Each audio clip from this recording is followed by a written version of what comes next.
You ever heard something from your own parent that cut so deep you still hear it years later? I did, and it wasn't just once. It was a line carved into my memory, a line that echoed through every choice I made. You'll never be good enough to lead. Leave that to the men. I was maybe 9 the first time he said it. We were sitting in the kitchen in Brooklyn, the smell of burnt toast hanging in the air, because I had tried to make breakfast.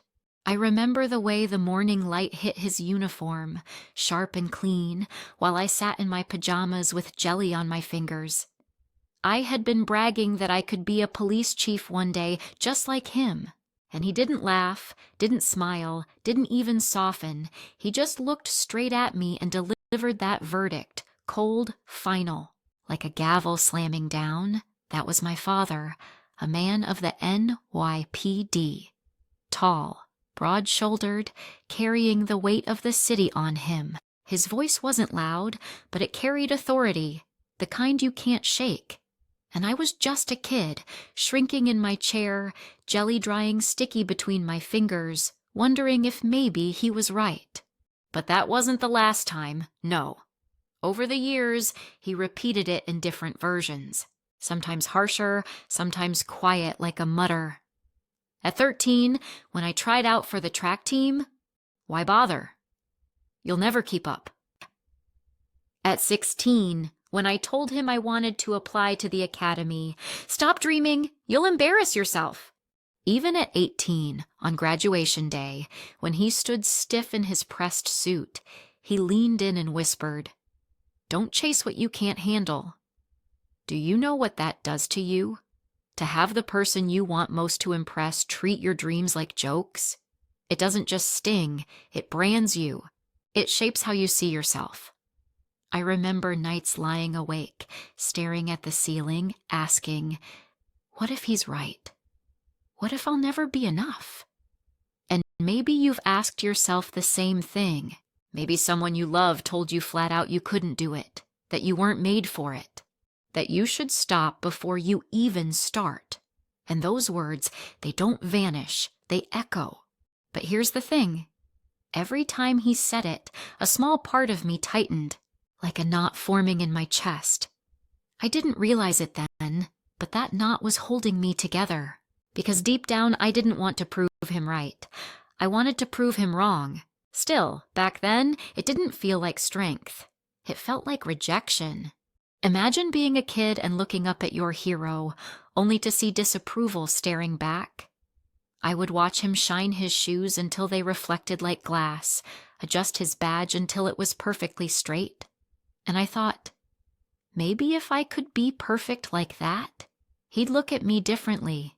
Maybe if I got straight A's, if I ran faster, if I spoke less, if I tried harder. But no matter what I did, the verdict never changed. Not enough, never enough. One flashback is still sharp in my mind. I was 15, in the passenger seat of his old Chevy, rain sliding down the windshield. I told him I wanted to be an officer, not just an officer, but a leader. I wanted to command. He kept his eyes on the road, hands gripping the wheel, knuckles white. Then he said it again. You'll embarrass us all if you try. Stop before you make a fool of yourself. The rain kept falling, the wipers swiped back and forth, and I sat there frozen. That was the moment I realized he wasn't going to change his verdict. He had made up his mind about me. So here's my question to you. What do you do when the one person you want approval from won't give it? Do you quit? Do you shrink yourself into the shape they want? Or do you fight?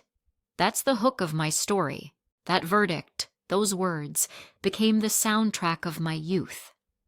And I need you to understand how heavy they were before I tell you what came next. Because the weight of rejection doesn't just vanish. It sits on your shoulders, pressing you down, daring you to give up. But sometimes that same weight is the thing that makes you stand taller. There's a moment when a dare becomes a vow. Not loud, not dramatic. Just a quiet click inside you, like a door closing on everything you used to believe about yourself. For me, it started simple. a mirror, a borrowed recruiter brochure, the smell of old paper and ink. I traced the outline of a cutter slicing through gray water and thought, if I can hold steady in a storm, maybe I can hold steady in a life. You'd think I would run the other way, right? After everything he said, after years of being told I wasn't built for it. But the more those words settled in my chest, the more I wanted a world that didn't need permission to see me. The sea doesn't care who your father is. Waves don't check your last name before they decide whether they'll break. So I walked into a Coast Guard recruiting office off Atlantic Avenue, fluorescent lights, dusty blinds, a coffee mug with a chip on the rim. A petty officer with a tired smile slid me a form and asked, "Why the Coast Guard?" I answered before I could calculate the safe version. "Because it's the only place I can think of where showing up actually saves people." He nodded like he'd heard 100 reasons, and this one felt familiar. "That's a good reason." Training stripped me to the studs. Early mornings that tasted like metal. Boots that chewed up my heels until my socks went scarlet. I learned to tie knots in the dark. I learned calm the way you learn a language, by making 1,000 mistakes and refusing to run. Instructors barked. My arms shook, my lungs burned. And somewhere in the noise, I found a part of me my father had never met. Do you know that feeling? When your body screams no, but something truer says yes? That yes carried me through rain drills and man overboard simulations, through charts and radio protocols, through nights when the wind battered the barracks like it wanted inside. First assignment, a medium cutter based out of Staten Island. She smelled like diesel and salt and old coffee. The deck had a rhythm, a steady pulse, and if you stood near the bow long enough, you could feel your heartbeat sink to the hull. My first night underway, I lay in a narrow rack, listening to the water thrum against steel, and thought, this is it. This is the place that can't be argued with. Storm season came like a switch thrown in the sky. We chased a small fishing boat through rising chop after its radio went dead. Visibility fell to soup. The horizon disappeared, the kind of gray that blanks out everything but duty. I was on the bridge assistant watch, voice even, mind counting, palms not quite steady, coordinates, bearings. A prayer I didn't say out loud. Then the radar pinged hard starboard. A terrible, beautiful sound. Proof? Life out there? We turned. When we finally came alongside, the fisherman's face was a map of fear and stubbornness. He kept shouting he was fine. He wasn't. His bilge pump had failed. The deck was a slick of water and diesel. He slipped once and nearly went over. I shouted, my voice cutting cleaner than I'd ever heard it. Lines went across. A rescue swimmer made the jump. The sea clawed at everything. And still we got them aboard. 2 men soaking, shivering, alive.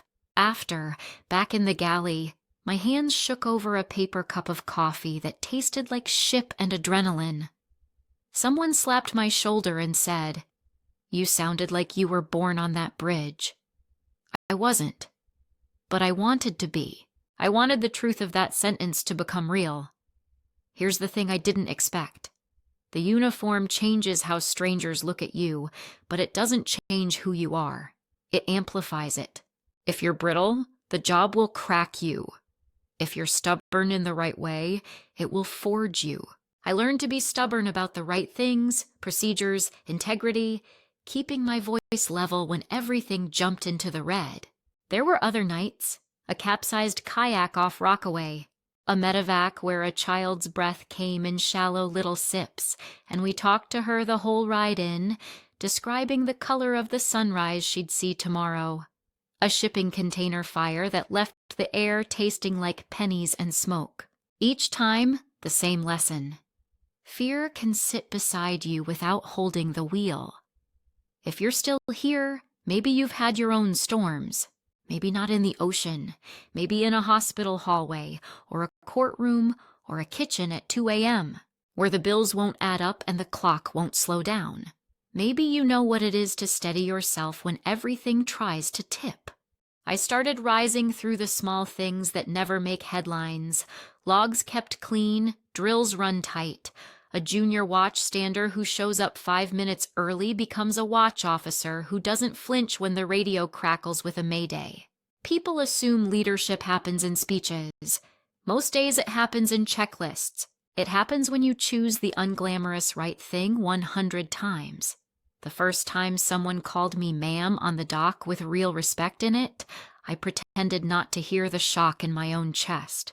The first time a recruit trailed me with that careful look that says I'm learning from you even if I never say it, I felt the knot from childhood loosen a click. I didn't owe him perfection. I owed him steadiness. And then there was Daniel.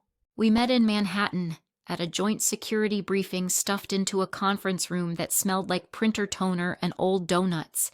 He was civilian, IT. Quiet in a way that made you lean in. The kind of guy who notices the broken hinge before the door falls.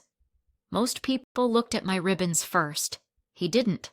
He asked about systems, about how information moves when you don't have time to think. Your checklist, why do you put comms before course correction? Because I've seen people steer before they speak, and it costs time, I said. He nodded like that made sense in his bones. Good, I like that. It should have been a small exchange. It wasn't. It felt like someone had finally tuned to my frequency. We kept talking. We traded coffee for articles, long walks for longer arguments about clarity versus speed. He didn't need a story about me. He wanted to hear one I actually believed. Have you ever felt that relief? When you realize you're not auditioning anymore? Our lives didn't fit neatly together on paper, Cutter's schedules, his office hours, my call-ins. But he never asked me to shrink to fit a softer frame. He'd text at midnight, "You safe?" And I'd text back from the deck, salt stiff in my hair, "Yeah, sky is clean. See you when the sea says so." He never made a face at that line. He just sent a thumbs up and a picture of a fresh coffee waiting on his counter. By then, the uniform wasn't a costume I was trying on to defy something. It was the truth of how I showed up. The fabric held stories. The seams held nights I didn't think I'd get through and mornings I couldn't imagine missing. When I ran my fingers along the brass, I didn't think of approval anymore. I thought of the people we pulled out of dark water.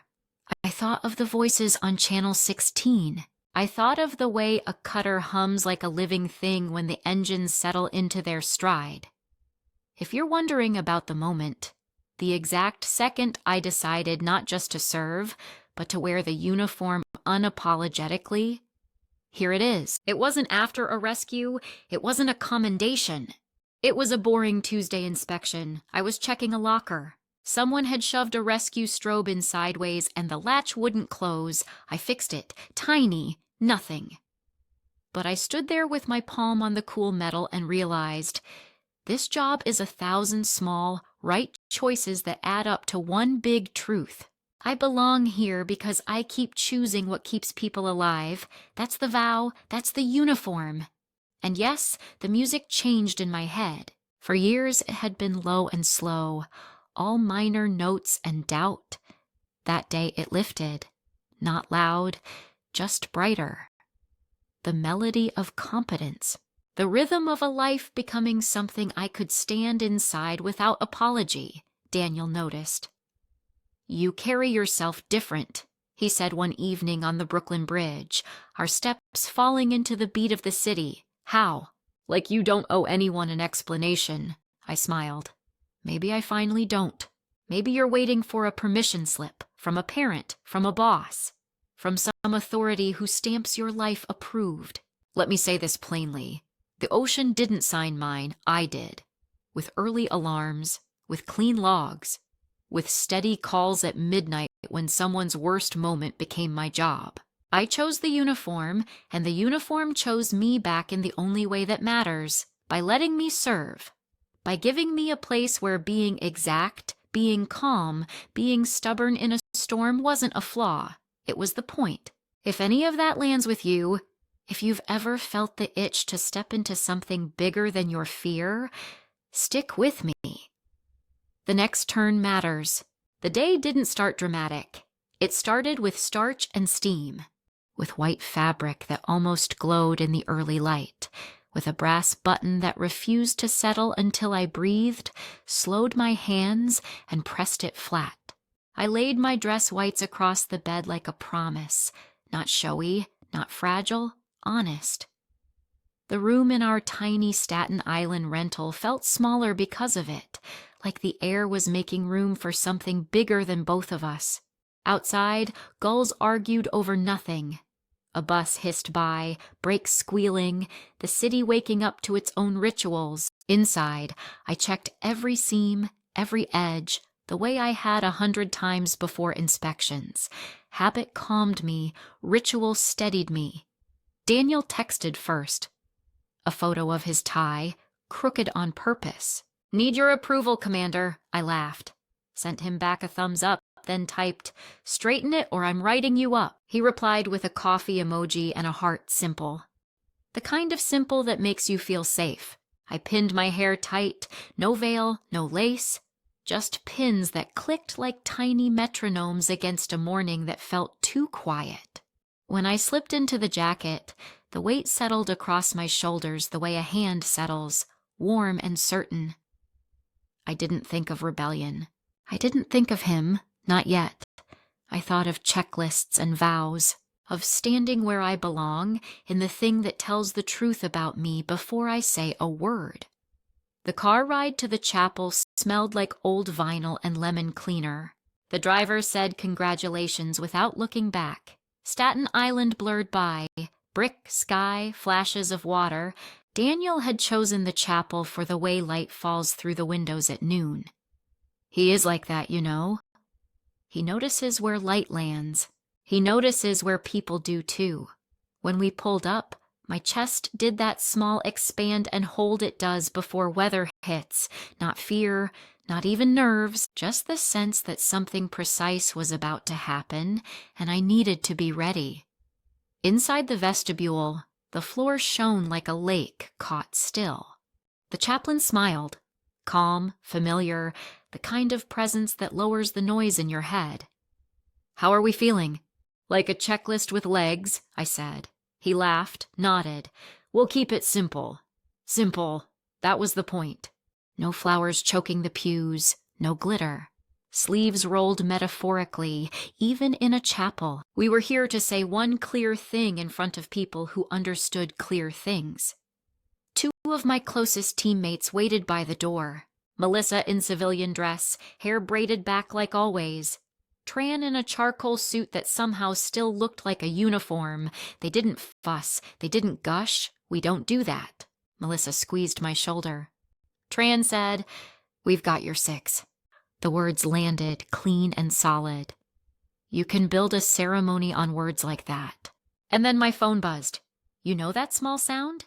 That nothing sound your phone makes 100 times a day?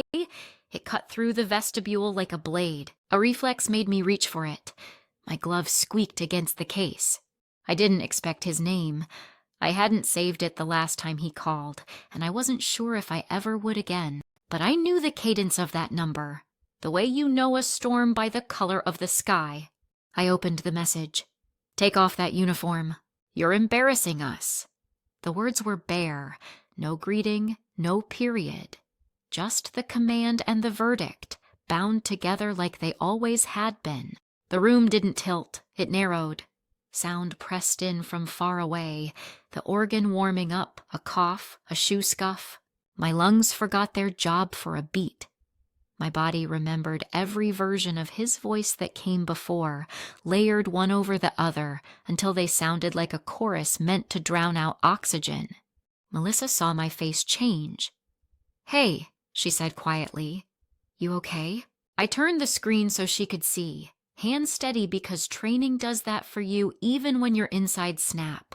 Her jaw tightened. Tran's eyes went hard. Neither of them said ignore it. Neither of them said don't let it get to you. They know the weight of old words.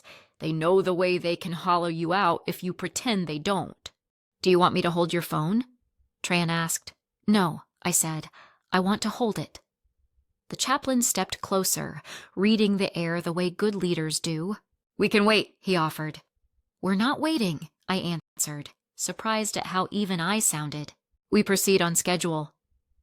I stared at the text again, as if a second look might reveal a joke, a misfire, a clumsy attempt at humor that missed the mark by a mile.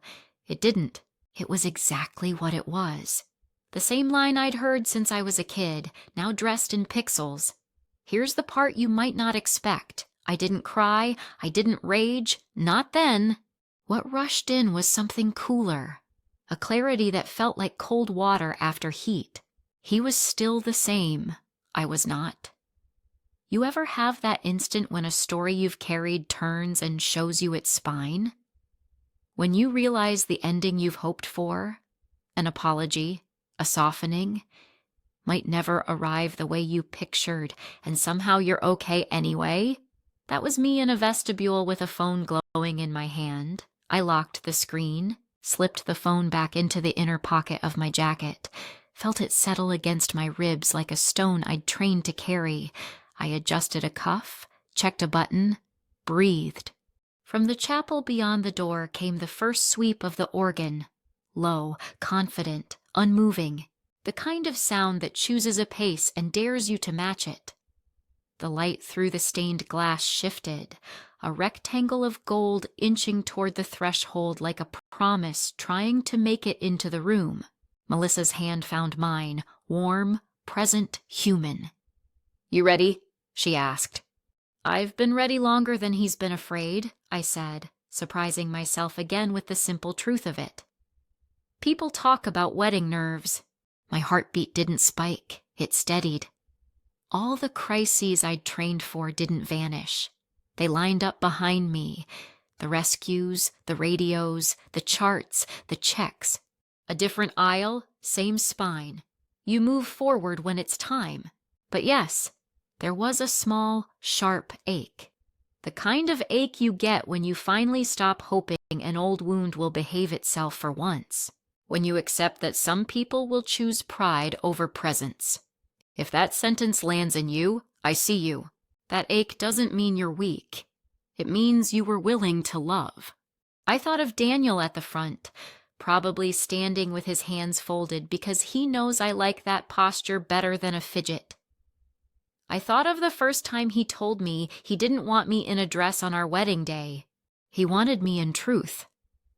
"Wear what tells your story," he'd said, with that quiet certainty that doesn't perform. "Claire," the chaplain said softly, "we're at time." I nodded. There was one more thing. I opened the message again, read it one last time, like you read a weather report before you head out into it. Then I typed back a line I'd never sent him before, not an argument, not a plea, just a boundary clear enough to stand on. "I'm not embarrassing you. I'm honoring my life." I didn't wait for a reply. I didn't need one. Some answers are in the doing, not the text thread. I slid the phone away. Melissa adjusted the hem of my jacket, even though it didn't need adjusting. Tran stepped to the side, eyes forward, jaw set like granite softened by loyalty. The organ's second phrase gathered itself. The light found the threshold fully. If you've ever been told to hide the truest part of yourself for someone else's comfort, I want you to hear me now. Don't. You don't need to shrink to fit their story. You don't need to cut the best parts off so they won't feel small. You can step forward as you are, and yes, it might cost you, but pretending costs more. I set my heels shoulder width, rolled my shoulders once, felt the jacket settle again, a second skin that didn't ask me to perform, only to be. The chapel door was a breath away. Behind it, the hum of people clearing their throats, shifting in pews, the soft clink of someone's bracelet against wood, the scent of wax and old hymnals, the faint salt the wind carried in. I wasn't walking toward perfection. I was walking toward a life I'd already been living. The ceremony would just give it language. The uniform would give it shape. The vows would give it a spine we could lean on when everything else shook. My phone was a quiet weight against my ribs. The words inside it would not vanish. They would join the others in the long, crooked shelf of things I survived. Let them sit there. Let them gather dust. Today had its own sentences. On my signal, the chaplain said. I met his eyes. On yours. The first chord rose, the handle turned, the air changed. I lifted my chin. If you've made it this far, stay with me. What happens next is why I'm telling you this at all. The doors opened like a breath let out after being held too long. Light poured in first, clean, bright, edged in stained glass reds and blues. Then sound followed, the organ swelling into a slow tide that filled every corner of the chapel. Wax and wood and salt hung in the air, something sacred, something maritime. I stepped forward, heels on polished floor, click, click, click. The cadence I had trained into my bones cut through the music.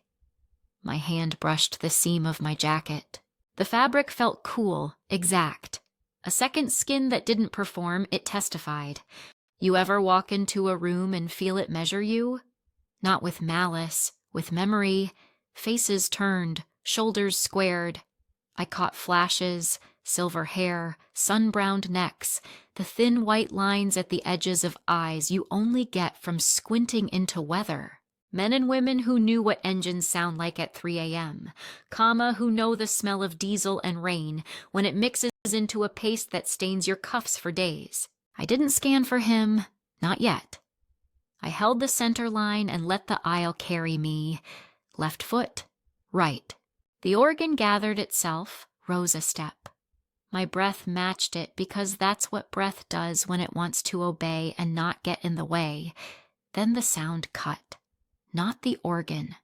Not the city beyond the stone, something older. The kind of command that doesn't need volume to reach the back row. Commander on deck. It wasn't shouted, it landed. The response was a single motion multiplied by 150 bodies, a rustle of cloth, a thunder of souls. Benches creaked as everyone wearing a Coast Guard pin, patch, ribbon, or just the shape of the job inside them, stood up in one clean wave. Boots hit wood. The chapel answered with a low drum of vibration you could feel in your ribs. Hands snapped, not sloppy, not rushed. 150 palms traveled to 150 brows. With the same economy of effort we save for everything that matters, the salutes held, air tightened. The organ faltered for a heartbeat, then steadied, as if even the instrument had to recompose itself. My steps didn't stop. It was like walking through a corridor made of recognition, not the fussy kind, not the glitter that fades before dessert.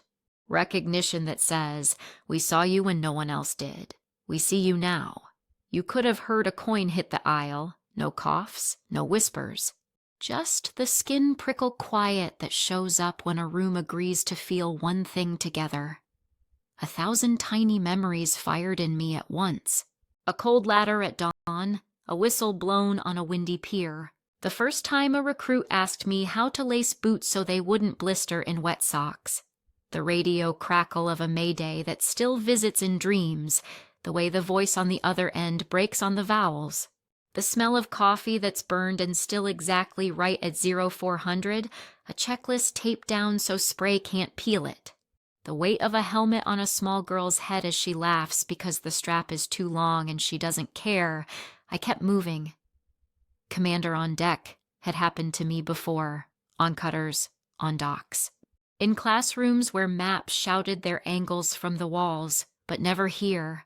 Not in a place where stained glass and salt air negotiated an uneasy truce. Not on this day.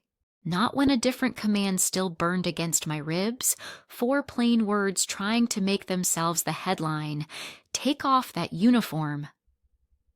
I wanted to turn and show my phone like proof and then realized I didn't need to prove anything. They weren't standing because of who texted me. They were standing because of who we had been to each other on nights when weather forgot our names and still tried to kill us. Somewhere on my left, Melissa's breath hitched. On my right, Tran's stance widened almost imperceptibly, as if his body remembered a deck shift even on dry oak. Their faces were calm, their eyes were not. Halfway down the aisle, the sun slipped free of a cloud and punched a rectangle of gold onto the floor in front of me. Light does that, you know? It picks favorites. It chose the space between where I was and where I would be. It felt like a small smile from a day that had promised nothing easy. I made eye contact with 3 people as I walked. A chief with a scar running like a crooked river across his eyebrow. A junior petty officer whose ribbon rack was still small but honest. The kind that says I didn't cut corners. A woman from a training unit who had once taken a drowning man's story into her lungs and exhaled it back as instructions until he caught the rhythm and breathed on his own. They didn't wink. They didn't nod. They held their salutes and I held my center line. And that was the conversation. I am here. We are here. Keep moving. You might wonder what Daniel looked like steady. Like the softest place a hard day can land. He stood at the front in a navy suit that made the chapel seem like it had picked him and not the other way around. Hands folded, feet at ease, the posture I prefer because it leaves room for readiness and respect in the same body. He wasn't blinking fast. He wasn't trying not to cry. He was doing what he always does, looking at me like I was not a puzzle to solve, but a language he enjoys speaking. I reached the pew where the old boatswain sat, the one who'd once told me my voice on the radio made him think of wind moving over rope. Quiet but insistent, his eyes shone. He dipped his chin a millimeter. The salute never wavered. Then the sound came back to me. Not the boots, not the breath. A smaller sound. The soft click your glove makes when it brushes metal. How a button hums against leather. My hand had grazed the place where my phone rested. That small weight. That old argument. You ever feel 2 truths inside you at once? The bruise and the balm? The text said embarrassing. The room said earned. The collision of those words didn't explode. It fused. I felt it happen. Grief and honor finding a seam they could share without tearing me apart. Close now. The chaplain stood just beyond the last pew, angled so he could see me in the room at once. He had the kind of face that makes you want to tell the truth. Beside him, the organist's shoulders rose and fell with a discipline that belonged on a deck, not a choir loft. We were all performing our roles with the weight they deserved and the lightness they required. "Commander on deck" wasn't a line. It was a bridge built in a second across a gap I used to believe was uncrossable. Blood had left me on one shore. Duty met me on the other and sent 150 people to stand in the water until there was no water left between. My heels aligned with the last strip of aisle. I paused. Not to pose, to witness. I turned my head just enough to let my eyes travel the rows. Rows of service faces. Rows of stories knitted into uniforms, into civilian jackets hiding the same habits, the same spines. Salutes still up, breath still held. A listening that felt like prayer. I raised my chin a fraction, let my gaze say what there wasn't time to speak. I know what it costs. I know what you gave to stand here. Thank you for giving it to me today, when I needed it more than I wanted to need anyone. And then I turned back to Daniel. The organ swelled into what felt like a sky opening. The room exhaled, but no one dropped their hands. Not yet. The command had not been released. A small tremor went through me. Relief, gratitude, something nameless that still knew its job. I took the last 2 steps. He smiled. Not the grin people put on when cameras blink. The smile that begins in the eyes because relief got there first. Our shoulders lined up. The chaplain's hands opened, palms like book covers about to close a distance and start a chapter at the same time. Only then, only when I had reached the spot where vows live, did the salutes drop in unison, a soft, precise lowering, a chorus of fabric and skin. The sound barely registered, and yet it did, the way you hear rain end without anyone telling you. You think this is where I say I forgot the text? I didn't. I didn't need to. It had become smaller without shrinking. The room had given me a scale. Embarrassing was ridiculous in the face of that scale. Not because I was flawless, because I was accompanied. The chaplain began to speak. I don't remember the exact words. I remember the orbit of them. Truth, steadfastness, service, love. I remember Daniel's fingers flexing once, like a silent check-in. You good? I flexed mine back at my side. Yes, good, better than good, held. If you've ever been told to step out of your own story for someone else's comfort, I want you to borrow this. This sound, this sight. 150 people choosing to stand when they could have stayed seated, not because of rank, because of recognition, because of hours you can't film and choices no one applauds, and nights you think will break you that instead make you exact. The rest of the ceremony would come. Words and rings, and the quiet laughter that happens when emotion makes your voice do something odd. But the turning? That happened here, in the aisle. Under light that honored glass and salt equally, between the text in my pocket and the truth in my chest. Commander on deck had done more than announce me.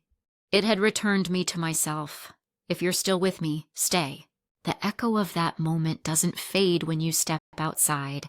Sometimes it grows louder. Sometimes it follows you all the way to a place you never thought you'd see a salute. After the reception thinned to paper plates and tired laughter, the night decided to cool. We drove back across the bridge with the windows cracked, city lights sliding over the dashboard like quiet waves. Daniel's hand rested on my knee, a steady anchor. We didn't talk much. Some nights don't want words. They want breathing. They want the hum of tires and the ache of clothes that fit too well to take off yet. Morning came lacquered in gray. New York does that. Wakes up with a voice still hoarse and a sky undecided. I made coffee that tasted like last night's toasts and something gentler underneath. Daniel wrapped his tie again, straight this time. He watched me button my jacket, not because I needed help, but because he likes to watch a decision become visible. Where to? He asked. Lower Manhattan, I said. If you're up for it. I'm with you, he said, simple. All the best vows hide in simple sentences. The drive down was a slow drift through a city resetting itself, street sweepers, early dogs pulling sleepy owners, steam lifting from manhole covers like thoughts escaping. We parked and walked the last blocks. The air down there always feels different, thinner like it remembers. You hear less traffic and more footfalls. Conversations lower their shoulders without anyone asking them to. We passed the museum's austere lines and stepped into the Memorial Plaza. Trees stood like witnesses, bare-branched and attentive. The pools opened in front of us. 2 black squares of moving water, water folding into itself, falling into a center you can't see. Names ring the edges, hundreds, thousands, letters carved so clean the silence seems to catch in them. If you've never been, it is the kind of place that teaches you how to breathe again, in, hold, out, not as therapy, as respect. I laid my palm on a name I didn't know. Cool metal under warm skin. The water's rush softened, even the thoughts I didn't want softened. Daniel stood a half step back, giving me space and presence at once. It is a hard thing to be near without taking up the room somebody else needs. He's good at that. We walked the rim. I let the sound of falling water do what it does. Thread through the noise in my body and pull it gentler. People moved around us in small clusters, speaking in the autopilot whispers grief asks for. A little girl traced letters with one finger while her mother watched the sky like it might answer. I didn't come for answers. We stopped at a point where the morning light angled clean off the water and climbed the names like a quiet fire, and then I saw him.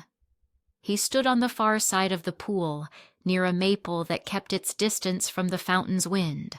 No hat, no medals, a dark coat that had seen winters. He looked smaller than he used to, not weak, reduced, the way time reduces, by sanding edges, by taking the loudness and leaving the outline. My chest tightened without asking permission. I hadn't told him we would be here.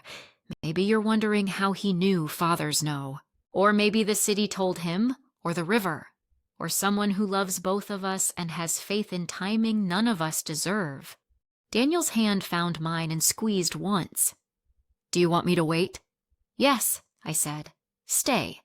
We crossed slow, not to dramatize it, to keep pace with a place that insists on deliberate steps. He saw us when we were still 10 yards away. His eyes widened and then didn't quite settle. He looked at my jacket first, then my face. Then the pool, like he needed a third thing to break the line. We stopped with the kind of gap you use when you're not sure what shape the next minute will take. He didn't offer a smile, and I didn't either. Not because there wasn't love left. Because love, here, wore a different uniform. Congratulations, he said. The word came out like a veteran clearing his throat. He hadn't said it last night. It weighed more in daylight. Thank you, I said. Silence stepped in. Not the kind that bites, the kind that makes room. He looked at the names, jaw tight, the muscle at the hinge fluttering the way it had when I was a kid, and he was deciding whether to speak or swallow his words whole. A breeze lifted his coat. The cuff brushed the stone. He pulled his hand back like he'd touched a hot stove. Respect can look like clumsiness when it tries too hard. I was there last night, he said finally. Outside. I know, I answered. He glanced up surprised. Someone sent a photo, I added, and let it land without accusation. He nodded. I didn't go in. He didn't say why. He didn't need to. Pride has a dozen aliases. They all sound like weather reports that never quite predict the storm. We stood like that for a few breaths. I watched the water find its center again and again, never complaining that it had to. He watched me. Or maybe the little changes a person wears when they're done apologizing for themselves. Do you remember, he said, that day at the stadium? I almost laughed at the cruelty of the coincidence. I do, I said. He had leaned down and told me to leave uniforms to the men. The crowd had roared. I had swallowed a life. He nodded. The look that came over his face then was not the look of a man ready to defend himself. It was a man arriving late to a room he should have been in from the start. He stepped back half a pace, like he needed the literal distance to make something inside him line up. He drew in a breath, shoulders squared, spine straightened. The movement was careful, almost shy. He lifted his right hand. It rose not with parade ground snap, but with effort, with age, with humanity that doesn't always make it into manuals. The salute landed. It wasn't crisp, it wasn't pretty, it was real. It was a nail driven into a board that had been warped for years and was finally meeting the hammer head on. I didn't return it right away, not to punish, to witness. To let that single gesture stand in the silence it required. Water fell. Leaves whispered. Somewhere, a siren started and then faded, like the city decided to grant us this moment unmarred. Then I raised my hand, leather-kissed brow, elbows set. The line between us held. It felt like laying down arms without surrendering anything that mattered. We stayed like that longer than a ceremony would allow and less than a lifetime deserves. When we lowered our hands, his eyes were wet.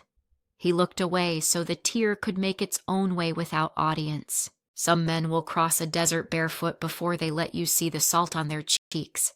I pretended to watch the water. Let him keep whatever dignity he needed to keep. Claire, he said. He had never said my name like that. Not a command, not a complaint, a name. "I'm listening," I said. I didn't." He stopped. Words have weight. Some are heavier when you should have carried them sooner. "I should have been inside," I said. And I did. He nodded again, a small bow to the truth. Then he straightened, looked at my jacket once more, and something in his face gave way. Not defeat, permission. He wasn't giving it to me. He was giving it to himself, finally, to see what had been in front of him without needing to change it. We didn't hug. We didn't rehearse forgiveness. We stood shoulder to shoulder and read strangers' names out loud, one by one, until my voice steadied all the way down in my chest. We let the memorial do its work. It is hard to cling to old scripts when you're standing on ground that has taught a whole city new ones. Daniel came up beside us. My father's eyes met his, and they held an awkward courtesy that suggested they both understood the shape of care, even if they practiced it differently. Daniel offered his hand. My father took it. Grip firm, not competitive. Two men agreeing on a kind of truce that didn't need terms. We stayed until the light shifted and the water darkened to slate. My father cleared his throat again. "I'll let you two go." "Okay," I said. He didn't move. The kind of not moving that isn't hesitation. It's a last check that you've both said enough.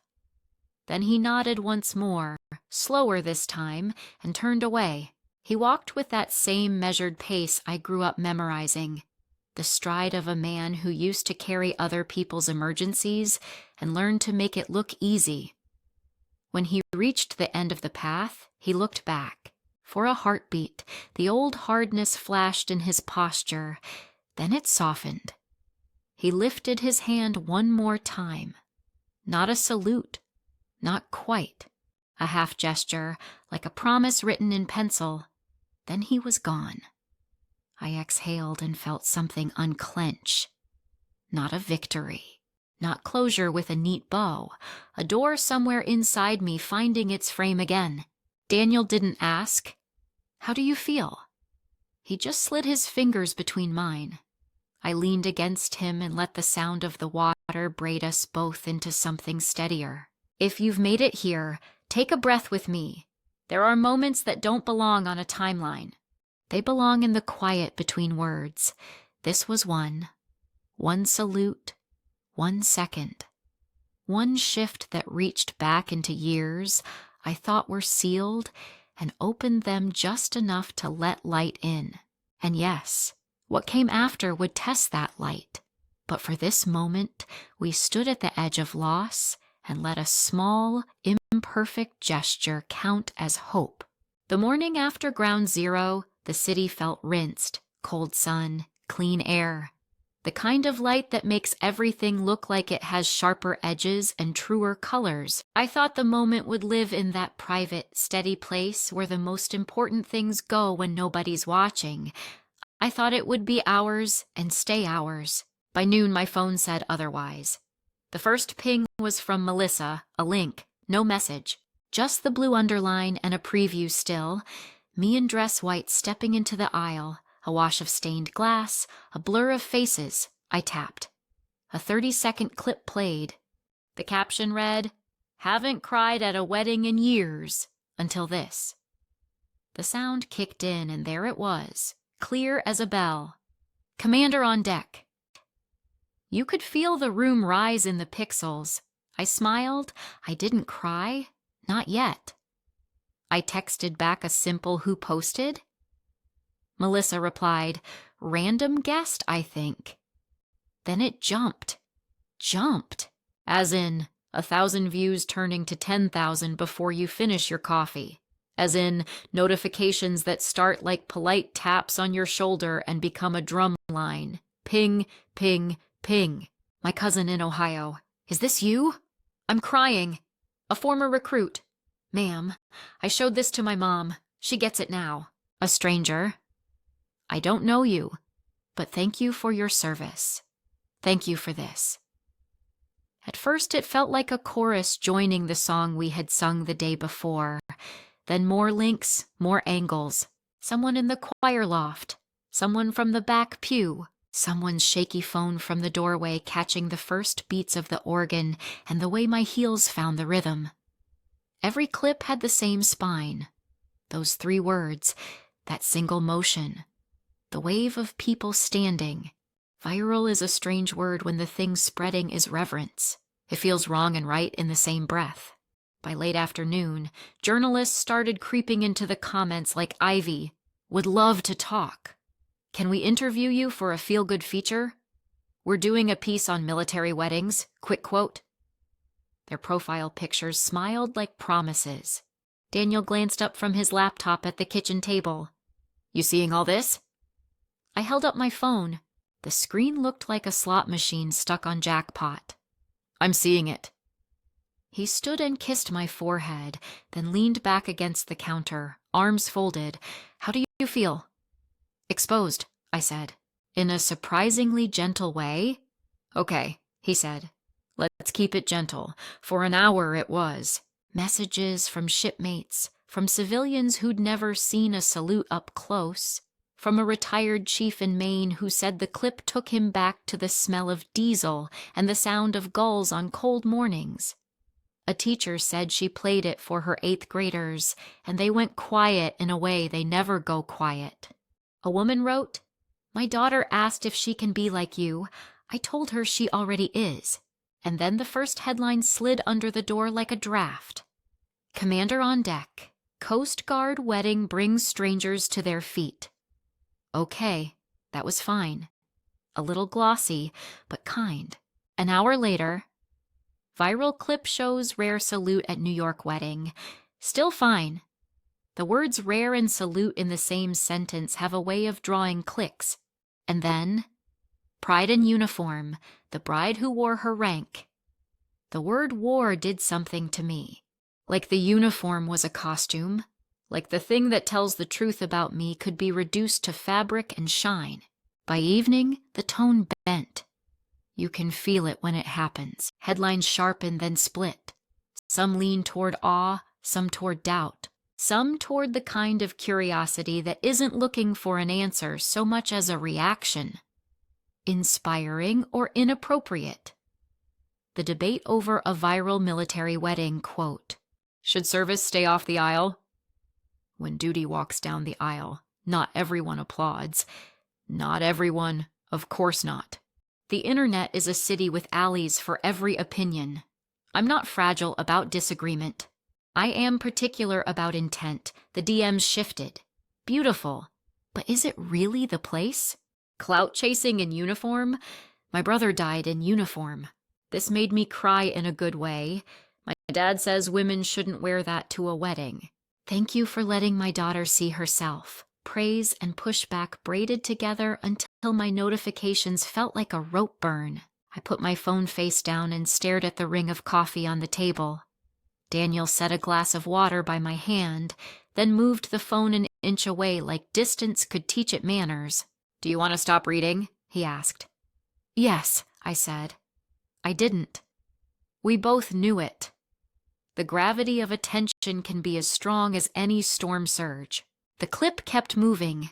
Accounts I didn't recognize reposted with captions that added intent I hadn't consented to, faith restored, the country we love.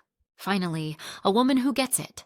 Finally, proof it's gone too far, same 30 seconds. 2 different Americas claiming it. By night, a new angle surfaced.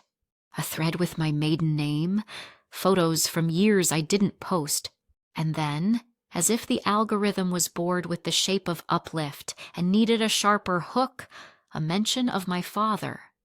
A cropped image of him in his NYPD blues from back when I was 10 and thought patches were magic.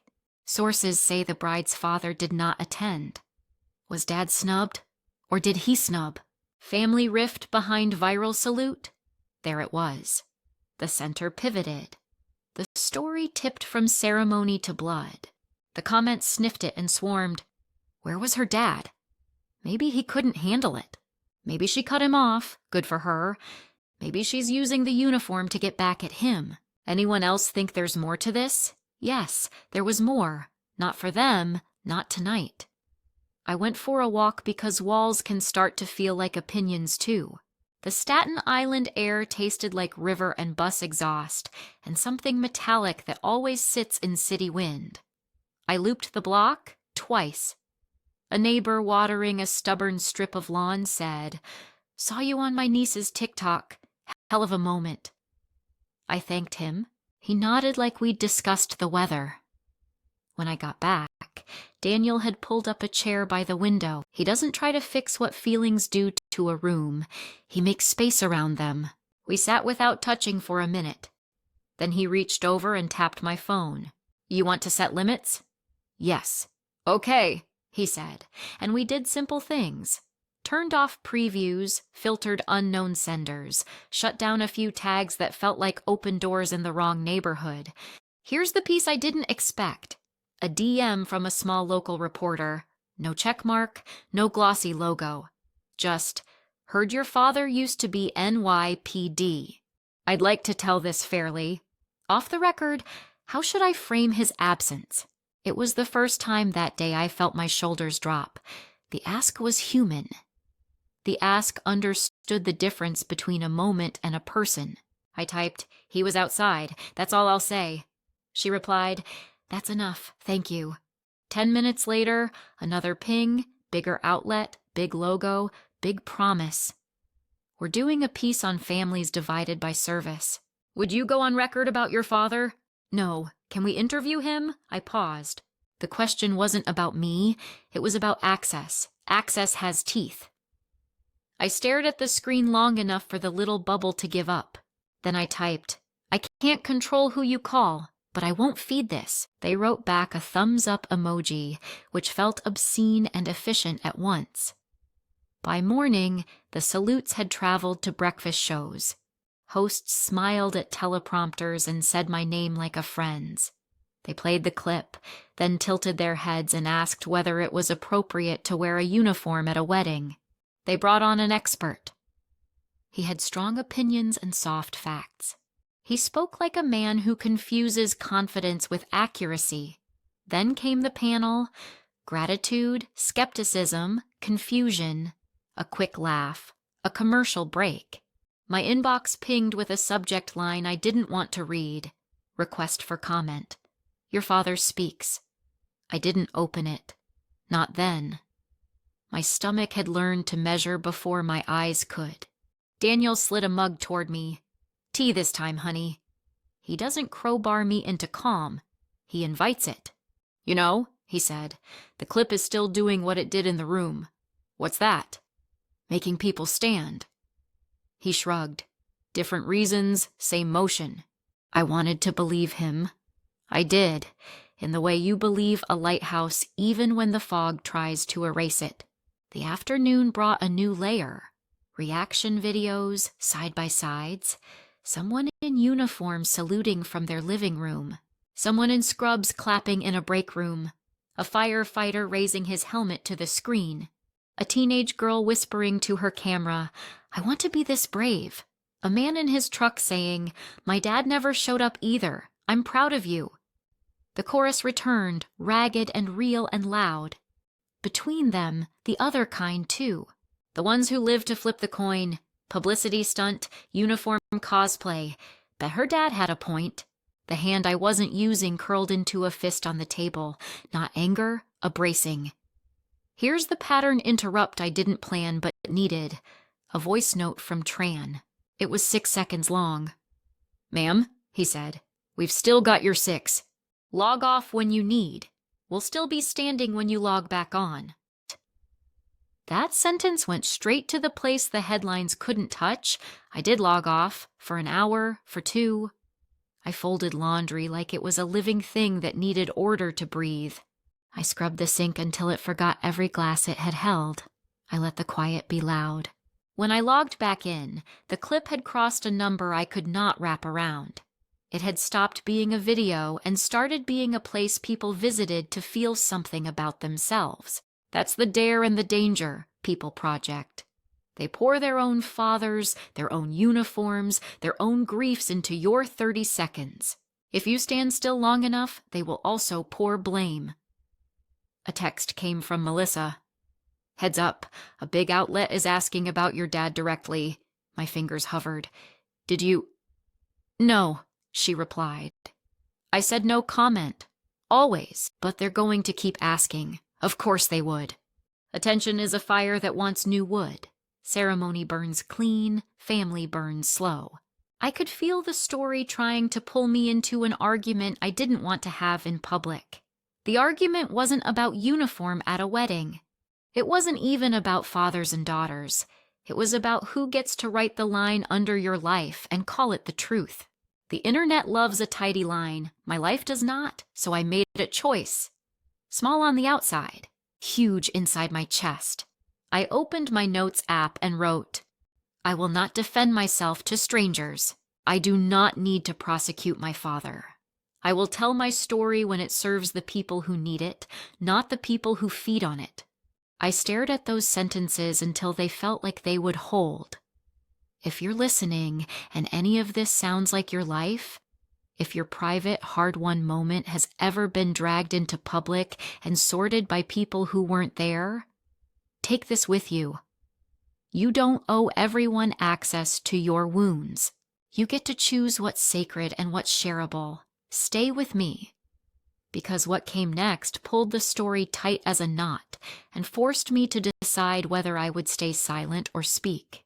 The chorus got louder, the headlines got sharper, and someone, somewhere, decided to ask my father a question I wasn't ready for him to answer in public.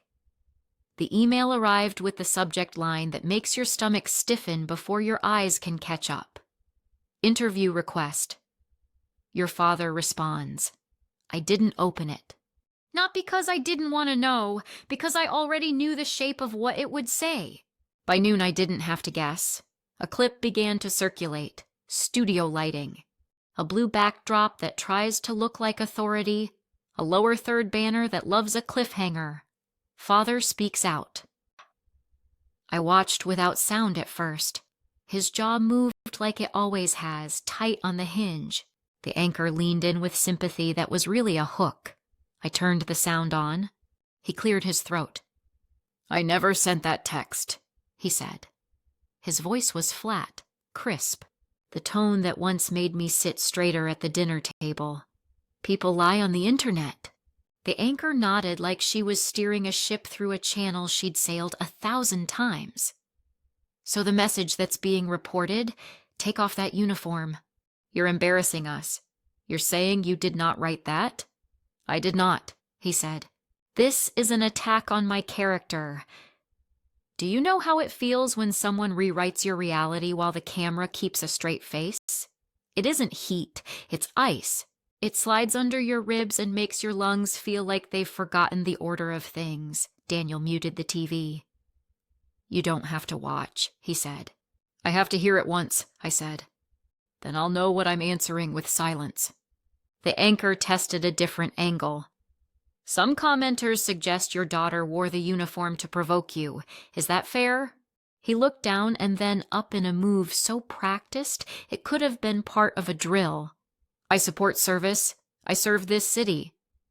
But a wedding is a family day. Some things should be kept separate. The word clanged.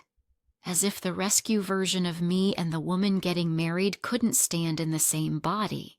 As if every part of my life needs its own closet, and I should apologize when the hangers touch.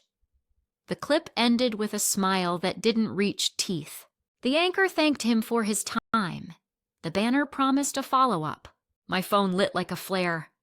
Did you see this? I'm so sorry, ma'am, he lied. Maybe he's protecting himself? Are you going to respond? I closed my eyes, felt the couch fabric press patterns into my palms, heard the refrigerator hum.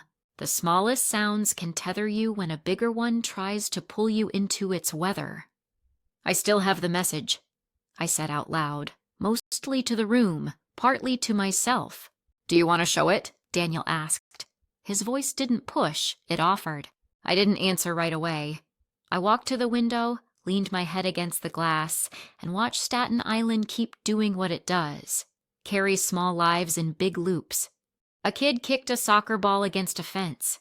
A bus heaved and hissed, then decided to keep going. The sky had that pale, washed-out blue that means nothing dramatic is scheduled, and maybe that's mercy. My phone buzzed again. A reporter, bigger outlet this time, asked for a statement. Another wanted me live at 6. A radio producer promised a respectful conversation. The word respectful in quotes. I opened the text thread. There it was. 4 words, plain, no punctuation. Exactly the way a person types when they think their name is authority. Take off that uniform. Another line, fast on its heels. You're embarrassing us. The timestamp sat there too, dumb and honest. 5 minutes before the organ began, I took a screenshot. I didn't send it. I let it sit in my photos like a flare I could strike if the night got too dark. You ever hold proof and feel both powerful and tired? Proof can be a weapon. It can also be a wound you keep reopening to show strangers you're bleeding. That afternoon, I went to the station to drop off some paperwork. The air there always tastes like old coffee and fresh purpose. Melissa was at her desk, hair up, eyes on a spreadsheet that probably held 3 crises and 1 joke. She looked up at me the way people look when they've already decided whose side they're on. "You saw it?" she asked. "I saw it." She stood. We didn't hug. She handed me a donut wrapped in a napkin. "Eat," she said. It tasted like sugar and survival. Tran drifted over from the printer with a stack of forms and the kind of expression that passes for a hug in our language. "You want a statement?" he asked. "No," I said. "Good." He said, "You don't need one. You need time." He tapped the stack of forms like that was the only paper that mattered today. A young petty officer hovered near the doorway, unsure if stepping closer would be helpful or intrusive. I gave her a nod. She came in, words tumbling. "Ma'am, my dad says the video made him cry. He doesn't cry. He also says, he doesn't always say the right thing," she grimaced.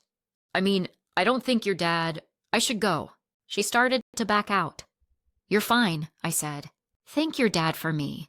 And then, because life ignores plot structure, an alarm burred.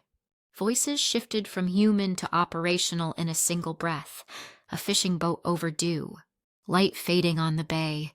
The map woke on the wall like a heartbeat starting up. There is nothing like a call to remind you what conversations matter and which can wait. I left the donut half eaten. I left my phone on silent. Hours later, after a check, a call, a false alarm that still required real attention, I came home with hair that smelled like wind and a mind steadier than it had been at noon. Work is good like that. It gives you a scale when a single voice tries to fill the room. I thought the storm had peaked. It hadn't. It was simply changing shape. A new clip found me at the kitchen sink, same studio, different anchor, a neat montage of our wedding video, the salutes, cut against my father's interview. Then, a balanced perspective from a man I'd never met but apparently spoke for men who'd done my job in decades I hadn't lived. He complimented my service in a sentence that took it back by inches. He said he admired strong families most. He said uniforms were for duty stations and funerals. The camera loved him. I dried my hands, sat down, watched it once, watched it twice. Tried to imagine the version of me that would rush onto a set to balance the scales. She didn't show up. The version that did was quieter and far more stubborn.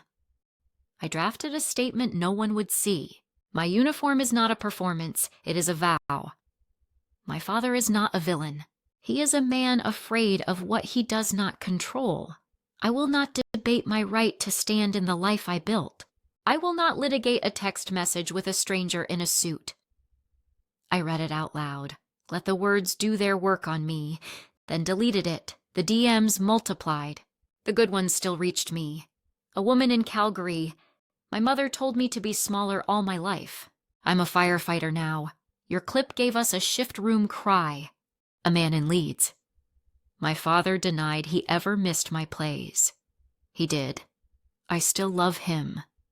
Your Grace is teaching me how. A kid in Queens. My tia says you're a boss. The internet, for all its sharp edges, can carry softness farther than you think. And then the other kind. The ones that pretend to seek truth but really want blood. Prove it, post the screenshot, tag him, drag him. The mob that calls itself justice and forgets that justice doesn't need crowds to be true. I picked up my phone to throw it gently into the couch cushions. I didn't. I held it in both hands like you hold a fragile animal that bites because it's scared. Here's the pattern interrupt. I scrolled to the message again, the one with 4 plain words and a lifetime of echoes. I pressed my thumb against the glass. The letters looked like they were engraved into the screen. I whispered, maybe to him, maybe to myself, "This isn't yours to deny." Then I put the phone down and walked to the sink and ran cold water over my wrists until my pulse stopped trying to sprint out of my skin. Daniel found me there. He touched the back of my neck with 2 fingers. "We can unplug for the night," he said. "I can't," I said. "If it keeps going, I need to know where it is." "Okay," he said. "Then we make rules. You read for 10 minutes. Then you read a page of something that isn't about you. Then you walk around the block. Then you read again. We tried it. It worked enough." At 9, a producer called, polite as a doorbell on a quiet street. "Captain?" "Commander," I corrected, because words matter. "Commander, we're hosting a segment on uniforms in personal spaces. We'd love your thoughts." "I have thoughts," I said. "They're not for your segment." A pause. He recalibrated to charm. "We can offer a sympathetic platform." "I don't need sympathy," I said. "I need accuracy. You can get that without me." He laughed the way people laugh when they realize they're not getting what they came for. "Fair enough." He hung up. At 10, my phone lit with a number I recognized and didn't. The area code was his. I let it go to voicemail. He didn't leave one. My hands shook anyway, old reflexes doing their dance. You might be wondering, why not post the screenshot and end it? Because it doesn't end it. It moves the goalposts. Today they want the text. Tomorrow they want the rest. The day after, they want the story to fit their headline better than it fits my life. I crawled into bed and lay on my back and looked at the ceiling like it was a night sky that could take confession. "I don't want to hate him," I said. "You don't," Daniel said in the dark. "You're trying not to let the internet decide what you feel. We slept in the way you sleep when your body does math. Your mind refuses. Half on, half guard, waking at every buzz. Morning came blunt. A message sat on my lock screen from Melissa. "Heads up. There's a press conference in D.C. next week. They want you to say a few words. Veterans Coalition, good people. We can keep it low-key if you want." A second message trailed it. Also, rumor is a national outlet is planning a fact check on the text. They're asking for proof. I stared at the screen until the words blurred. Then I opened the photo of the screenshot one more time. I held it to the light like a relic. Then I put it down and went to brush my teeth. The mirror gave me a woman who looked like she'd slept with one eye open. She smiled anyway, not a camera smile, a real one. Tired can be honest. Honest is strong. If you've ever had a piece of your private life hauled into the square and sold as content, hear me. You are allowed to be careful. You are allowed to decide when truth serves healing and when it only serves hunger. Stay with me. Because the next room I walk into will be full of microphones, and someone, somewhere, will read a text out loud that should have stayed in a family. The question won't be whether I can prove it was sent. The question will be what I'm willing to stand for when the proof is no longer the point. The invitation arrived looking harmless. Navy letterhead, serif font, the kind of polite weight that says nothing explosive lives here. Veterans Coalition. Panel on service and family. I said yes because the room mattered more than the noise. I said yes because I needed a place that remembered the difference.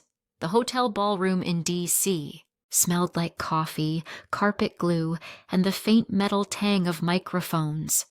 Round tables draped in white, flags flanking a narrow stage. The audience was a patchwork. Uniforms in dress blues and greens, civilian jackets with lapel pins, faces weathered by jobs that steal sleep, faces fresh with the kind of attention you only bring to something you hope will steady you. I checked in at a folding table where a volunteer slid me a badge. Commander Claire McKinnon. My name in all caps looked like a small shield. Daniel squeezed my hand. "You good?" he asked. "I'm steady," I said. And I was, not calm, steady. Backstage, the moderator did the pre-flight. Mics clipped, water bottles uncapped, the run of show printed and highlighted. "We'll keep it respectful," she promised. A phrase you learn to accept as weather, not law. 3 other panelists, an Army nurse who could fold a trauma room into order with a look, a Marine sergeant whose laugh reached the back wall without apology, a Gold Star mother who carried her son's photo like a lighthouse. We stepped out to warm applause. Not the standing kind, the we showed up for each other kind. I took my seat, the lights finding my face with that dry studio heat.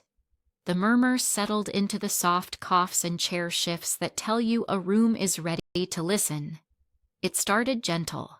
The nurse spoke about reintegration, how you can be home and still be underway in your head. The sergeant talked about humor as a life raft.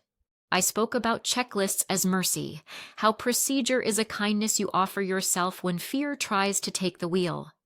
The mother told a story that made the lighting feel suddenly a shade too bright. Then the moderator said the word that changes wind. Context. She wasn't wrong to ask for it. She was wrong to think context behaves. "Many of you have seen the viral clip," she said. "Commander, first, thank you for your service. Second, how has the response impacted your family?" Her tone was soft, the kind that offers you a bridge and hopes you'll cross without looking down.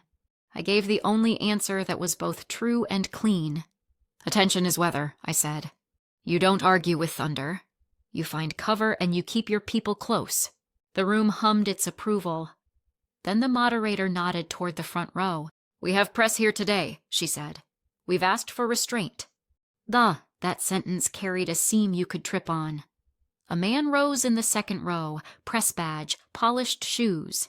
The posture of someone who believes questions are keys, and any door should open if he turns them hard enough. "Commander," he said, not waiting to be called on, "I'll be brief." He wasn't. Your father has publicly denied sending a text that said, and here he looked down at a paper as if accuracy were a courtesy he was proud to extend. "Take off that uniform. You're embarrassing us. Can you confirm or deny that he sent it?" A small sound moved through the audience, the inhale you hear when a room decides between hurt and anger. The moderator lifted a palm. "We won't litigate family matters," he pressed. "With respect, the quote is already public. Truth is important. The public deserves clarity." I could feel the old ache rise, the kind that starts at the base of your throat and works outward like cold. I steadied my breath the way the ocean taught me. In 4, hold for 4, out for 6. I considered saying nothing. Silence can be a well. It can also be a vacuum that pulls the worst air into it. "I'm not here to add oxygen to a fire that warms no one," I said finally. "I'm here to talk about service." He smiled with all his teeth. "Then let's talk about it. Do you consider wearing a uniform at your wedding a service to your family or to your country?" He thought he had crafted a trap that would make me pick a side I didn't believe existed. The Marine sergeant shifted, ready to wade in. The nurse gave me a small nod. "I've got you if you want me to." The mother placed her hand over her son's picture. My spine aligned itself. "Both," I said. "And neither. A uniform is not a costume, it's a vow.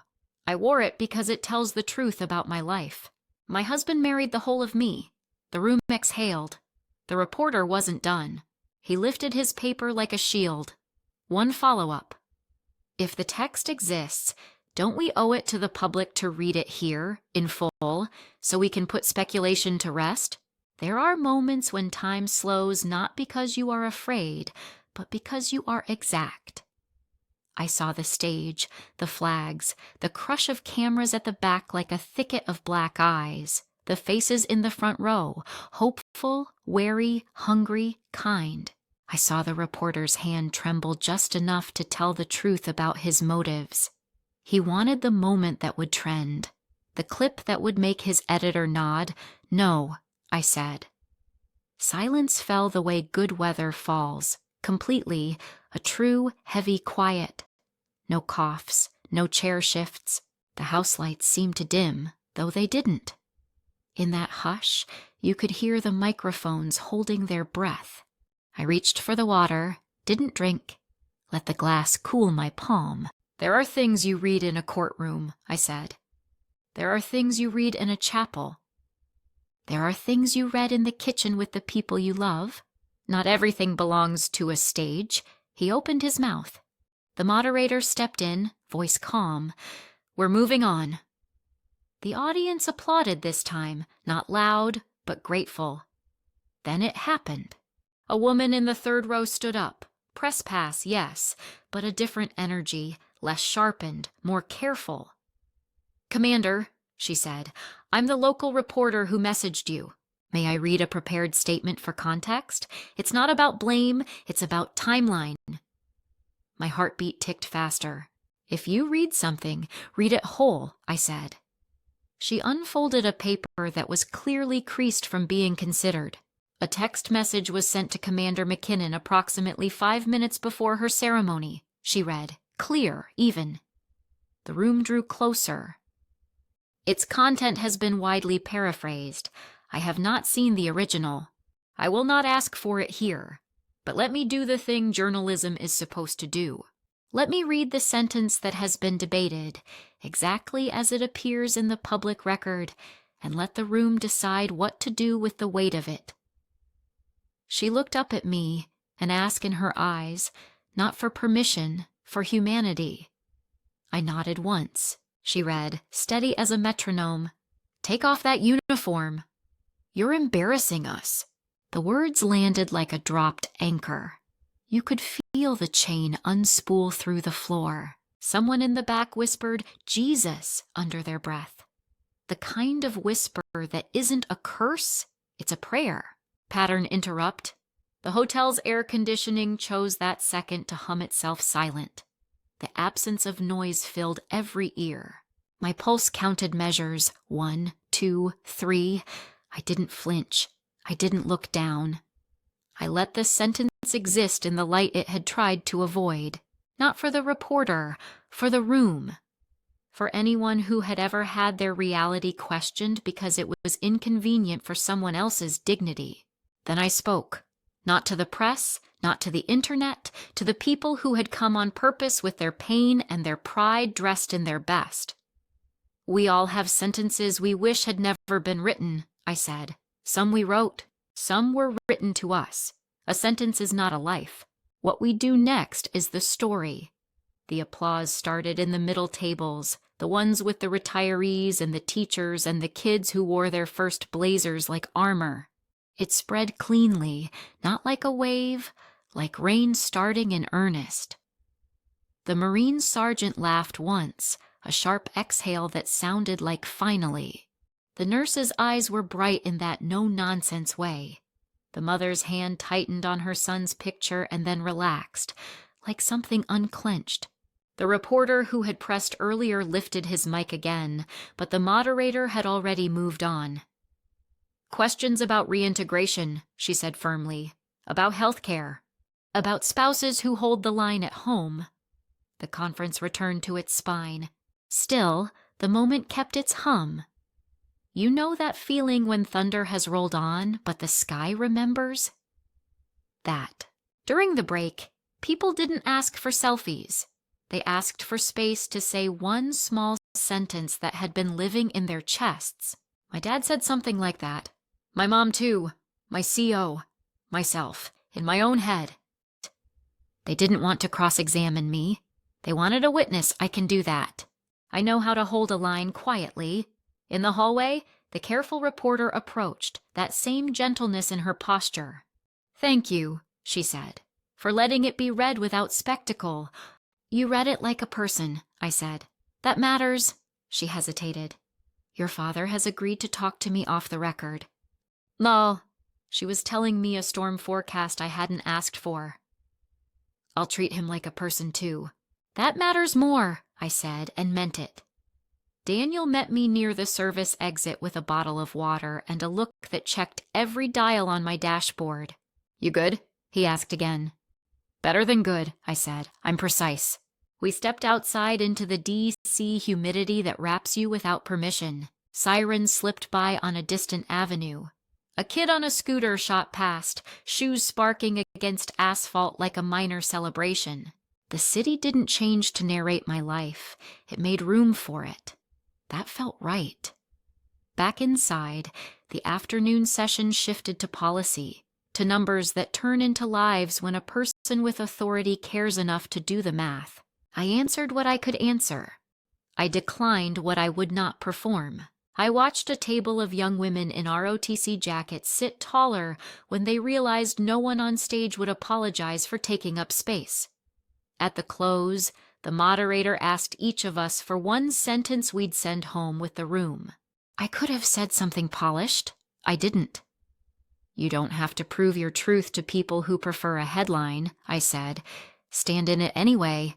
The room stood with me, not because of rank, because standing sometimes is the only way a body knows to say, "I hear you." The sound of chairs scraping back made a music the organ at my wedding would have recognized. Hands came together, not a roar, a surety. Back in the green room, my phone was what phones always are, eager, notification banners layered like shingles. The clip of the reading was already online, already being sliced and stitched into takes and countertakes. But somewhere under the algorithm's hunger, I felt something else take root. A different kind of attention, the kind that doesn't demand more than you can give. I texted Melissa. "We're okay." She replied with a salute emoji and a photo of Tran pretending to draft a stern public statement on a napkin. It read, "We stand. That is all."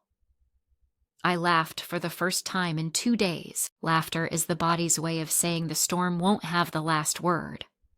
On the train back to the hotel, Daniel read the headlines so I didn't have to. Some were knives wrapped in napkins.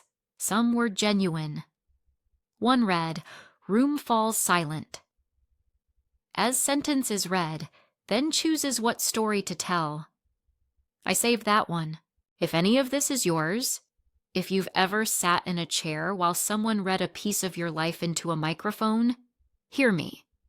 Your stillness can be a kind of courage.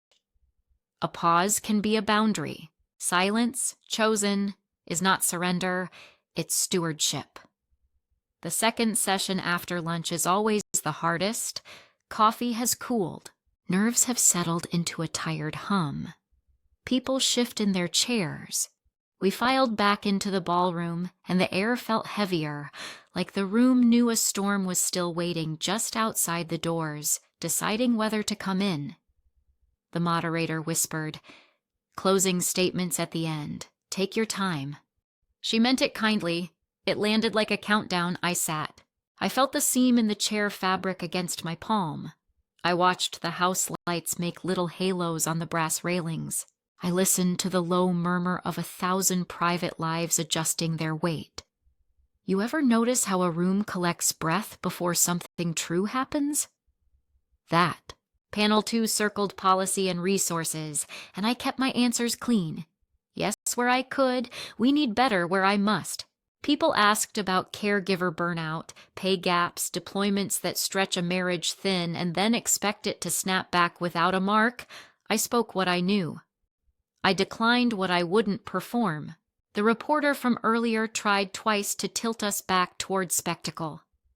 The moderator moved us forward like a good helm in a sloppy sea. Then came the end. "Final words," she said. "What do you want this room, and the rooms watching, to carry out with them?" The Marine sergeant went first. "Ask how can I help? Then shut up and listen." The nurse. "Procedures save bodies. Stories save spirits. Use both." The Gold Star mother. "We have to name grief out loud, or it finds worse places to live." I looked at the mic in front of me, a dumb piece of metal that, if you aren't careful, eats you alive. I glanced at Daniel in the aisle, no smile, all steadiness. I could have ended tidy. I could have said something the internet can't press into a shape it prefers. Instead, I stood. The chair legs scraped back. That sound felt like a door opening. I put my hands lightly on the lectern and let the wood find my bones. When I spoke, I made my voice the size of the person farthest from the stage. "Some of you came for answers," I said. "I can't give you all of them. I can give you a frame, a few heads tilted, like dogs hearing a note they recognize." "You," I said, and I let the word travel. "You who were told to shrink to fit at a table you set. You who were told the uniform you earned was too much for a family photo. You who were told the truth is impolite company. You who are the first of anything in your line and carry both the pride and the pushback." I paused. Pattern interrupt. I took a breath so quiet the mic almost missed it. Then I gave them a sentence that had been pacing my chest for days, waiting to be called. "Family can be silent," I said, "but truth cannot." Silence answered first, the good kind. Then the sound came like a match catching, a yes from the back, a palm slap on a table, a thin chair squeak that somehow sounded like agreement. I didn't rush to write it. I let the sentence sit where it landed. "My father said words I wish he hadn't," I went on. "He also taught me to keep my word." Both things can be true. The internet wants villains and saints. Real life gives you people. People scare easy. People love poorly and then try again. A hand went up in the front row. I nodded. A teenager in a JROTC blazer, freckles like constellations scattered across her nose. "What if truth breaks your family?" she asked. The kind of question that, if you let it, becomes a lifelong prayer. "It might," I said. "But pretending will break you. And if you break quietly for long enough, you will start rewarding the people who ask you to." She nodded, jaw set, a future that just refused to shrink. I steadied my hand on the edge of the lectern. "Here's what I know about vows," I said. "We make them in rooms like this. We keep them in kitchens and cars, and at 3 a.m. when nobody is watching and the floor is cold. My uniform isn't a costume. It's a list of promises I've kept, and a few I failed at and made right. I wore it to marry a man who knows how to carry the part of me that gets heavy without asking me to set it down." I leaned in just a little. "If that offends you, you can keep scrolling. If it saves you, even a little, keep listening." A ripple of laughter, soft, like the room needed to be reminded that oxygen still exists. "I'm not here to prosecute a text message," I said, and a few heads spun toward the press row. "I'm here to tell you what it taught me. It taught me you can be loved and still be asked to be smaller. It taught me you can be right and still be alone. It taught me that truth doesn't need everyone to clap. It needs you to stand." I lifted my palm, parallel to the floor. "Stand how?" I said. "Not always the dramatic way. Not always with speeches or salutes or cameras. Sometimes standing looks like sending the email you've drafted 10 times and never hit send. Sometimes it looks like keeping the ring on and walking into counseling. Sometimes it looks like taking it off. Sometimes it's blocking a number. Sometimes it's texting, 'I'm ready to talk when you can be honest,' and then meaning it." The nurse on the panel nodded, eyes fierce. The Marine sergeant wiped at his face once and pretended not to. I let my voice drop, and it made the room lean forward. "If you are a parent," I said, and you hear yourself in the sentence that has been echoing all week. You're embarrassing us.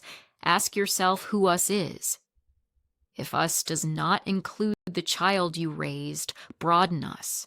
You don't have to applaud what you don't understand. You do have to stop trying to erase it. I could feel the press shifting, trying to snip what they wanted. I gave them something they couldn't cut without keeping the meaning intact. I don't need an apology on camera, I said. I need a conversation at a table. I need the privacy to fail at forgiveness and try again without you watching. I need the grace to let a man I love be wrong in public and right in private, and to tell you none of the details because they don't belong to you. A murmur of relief swept the back rows, spouses probably, like someone had handed them permission they didn't know they were waiting for. And if you're the one in the uniform, or the scrubs, or the badge, or the tool belt, or the classroom, hear this. Do not set your calling down to make someone else comfortable. You can put it on the chair beside you at dinner.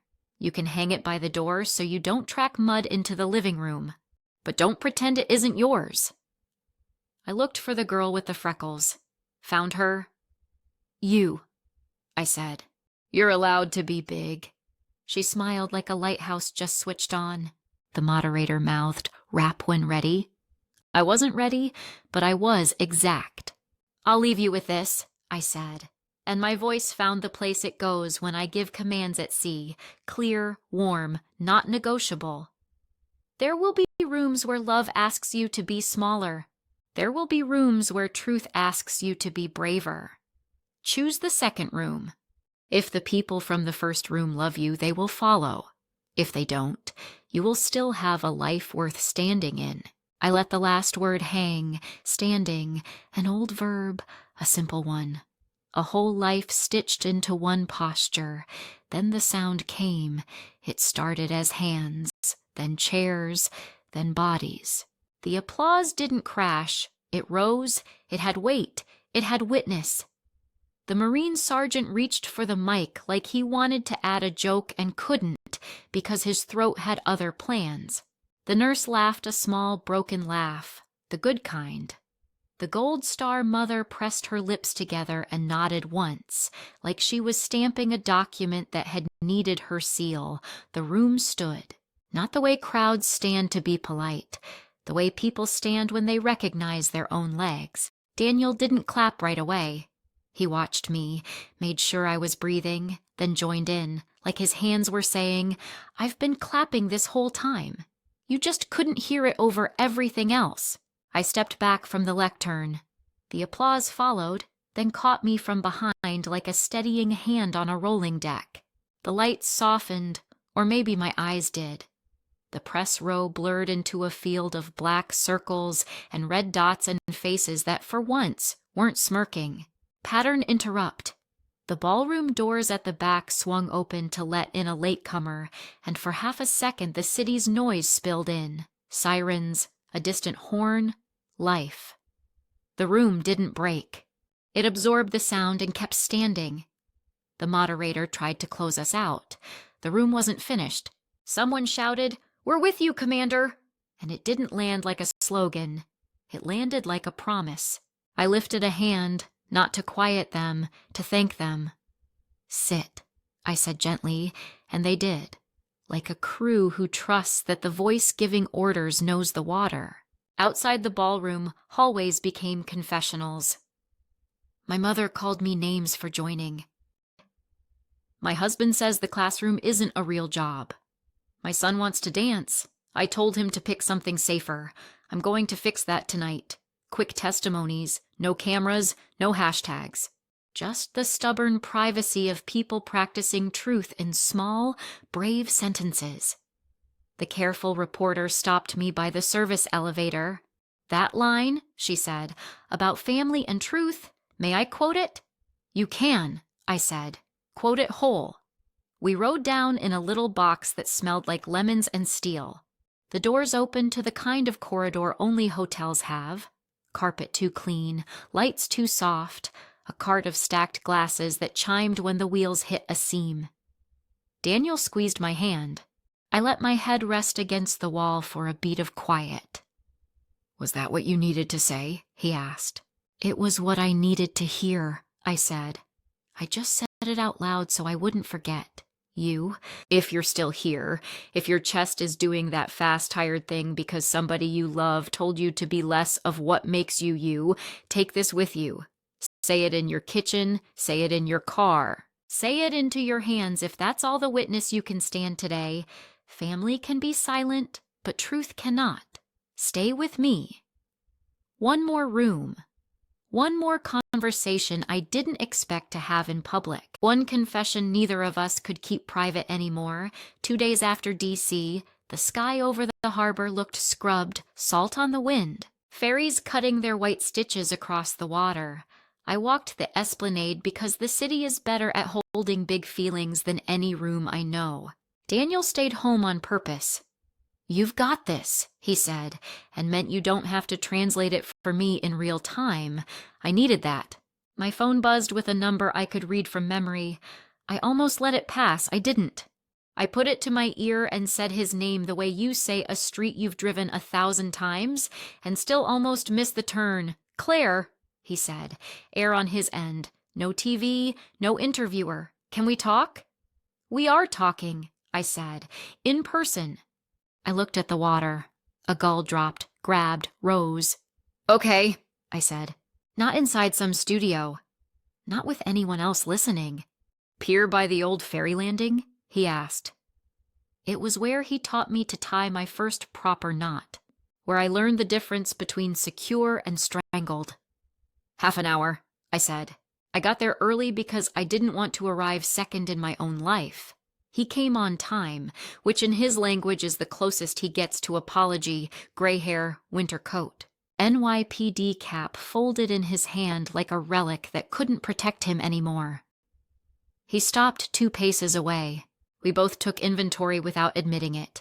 Hands steady, eyes tired, no visible weapons but plenty within reach. "I won't sit," I said. "Not yet." "Okay," he said. He stood. We watched a tugboat muscle a barge upriver like stubbornness itself. He cleared his throat. The sound of a door he's opened before. "I saw the conference." "I know," I said. "You spoke well." "I didn't speak to you," I said. He nodded once. He took off his cap. His hair flattened, then sprang back up, unsure who to obey. He looked at the water like it had the script. When he spoke, he didn't perform the lines. He dropped them. I sent the text. The air changed temperature, not warmer, clean. He kept going before I had to ask. "I was in the car outside the church." His voice wasn't the tone that makes waiters jump. It was the tone people use when they've run out of costumes. I typed it, I hit send. I watched the dots like they might turn into a different message. They didn't. "And then you went to ground zero and saluted," I said. He flinched. I thought it would make it right. He shook his head at himself. "You ever try to use the biggest gesture you can think of to cover the smallest truth?" I did. What was the truth?" I asked. He looked at the cap in his hands. "I was more afraid of losing face than losing you."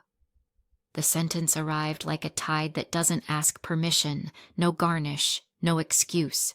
It sat between us and did the work 100 arguments couldn't. "I spent a career being right in public," he said, "telling other people what the rules are. Wearing a badge that says, 'I know where the line is.'" He glanced up at me, then away. "You walked past me in a uniform I don't own. A life I didn't build for you. You didn't need my permission, and I didn't know how to be a father without that." "Permission wasn't on the registry," I said. My voice surprised me. It was softer than the sentence deserved and stronger than I felt. "I told the reporter I didn't send it," he said.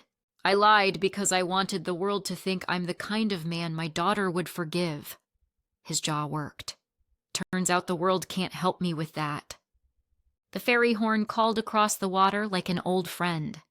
Somewhere a kid laughed hard enough to cough. Staten Island continued. "I'm not going to read it out loud with you," I said. "Not here, not anywhere." It doesn't get more air, he nodded. His shoulders dropped half an inch. That half inch contained a decade. I can tell you what I wanted, he said. I wanted you to be safe. To be small enough that nothing big could knock you down. He grimaced at his own words. That's not how safety works, is it? No, I said. It isn't. He stared at the water so long the surface became a picture that kept correcting itself. I thought if you wore that uniform at your wedding, it would steal the family from me, that people would see you and forget me, that they would clap for you and measure me. He swallowed. They did. And they were right, too. That's not what happened, I said. But it also is. He gave a thin laugh, the sound a man makes when his last argument packs its bags. I'm sorry, he said. Say the whole thing, I said, not as a headline. As a sentence you can live with. Quote, he took a breath and gave me words that fit in a human mouth. I am sorry I chose how other people see me over how I see you. I am sorry I asked you to be smaller so I could feel big. I am sorry I pretended truth is rude when it was only inconvenient. I let my body hear it, feet, calves, spine. Start there, my therapist would say. Build truth in muscle, and then let your mind run diagnostics later. I nodded once. Not an absolution. An acknowledgement. The door is open. We are choosing whether to walk. I won't do this in public, I said. I won't accept or reject you for consumption. I won't make content out of my forgiveness. I know, he said quickly. I don't want... He gestured at the wide air, which now apparently stands in for the internet. I don't want them. I want you. You had me, I said. You still can. But it won't look like rewinding. What does it look like? He asked. And I heard the humility that comes when a man finally understands the limits of his authority. Start small, I said. You come to Sunday dinner. You don't bring opinions about uniforms. You bring dessert. A corner of his mouth twitched. You listen when I say I'm not ready to talk about something. You stop arguing with the facts just because they bruise your pride. You remember that my husband married all of me, including the part you don't understand. You work on the part of you that needs applause to be decent. He nodded like I'd handed him a map he didn't know how to read but was willing to learn. I can bring dessert, he said. I can shut up when I don't know the answer. He looked at the cap in his hands and put it in his pocket, like he was finally out of props. I can try. Trying isn't a headline either, I said. That's good news. We stood without running to fill the silence. A fairy horn answered another horn somewhere out past the bend. Wind lifted, then laid my hair down again like a hand smoothing a sheet. He pulled a folded photo from his wallet and held it without offering it. Me at 8 in a Little League jersey, dirt on my cheek, missing tooth, chin out like I'd already decided the world was negotiable. You have always been big, he said. I'm late to the party. Then come in, I said, and watched him realize I meant the long version, the one with coats on the bed and mismatched plates and laughter that sneaks up on you while you're scraping the casserole. He blinked hard. I was more afraid of losing face than losing you, he said again, like a man repeating a line he wants to memorize so he doesn't betray it later. I won't make that trade anymore. I exhaled and felt a weight I had been carrying like a bag of wet sand shift to a place where my hands could rest. I accept the apology, I said. I don't offer forgetting, I offer practice. Practice, he said, and the word fit his mouth better than any sermon we could have assembled. We walked once, slow, to the end of the pier and back. He kept pace. He didn't reach for my shoulder. He didn't narrate the skyline. He didn't try to fix the parts of the day that weren't his to fix. When we reached the start again, he looked at me and lifted his hand, not for a handshake, not for a salute. For something in between, I met it. Our palms held the smallest, oldest bridge. I'll see you Sunday, he said. Bring cannoli, I said. because sugar helps when you're building new muscle. He left toward Bay Ridge. I stood with the wind. The water didn't applaud, it didn't judge. It just kept moving, faithful to its job. On my way home, I stopped at the station. Melissa looked up. "Well?" "We're practicing," I said. She grinned the grin of a woman who's been carrying spare hope for you in her pocket. About time. At home, Daniel didn't ask for a recap. He set a mug in my hands and kissed my temple.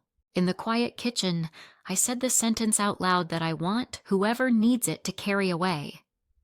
"Honor isn't given," I said. "It's kept. Sometimes you have to keep it even from the people who love you. Sometimes they learn to help. If any of this touched the bruise you're careful about, I'm glad you stayed. You don't have to put your whole story online to heal it. You can start with one small sentence at a table.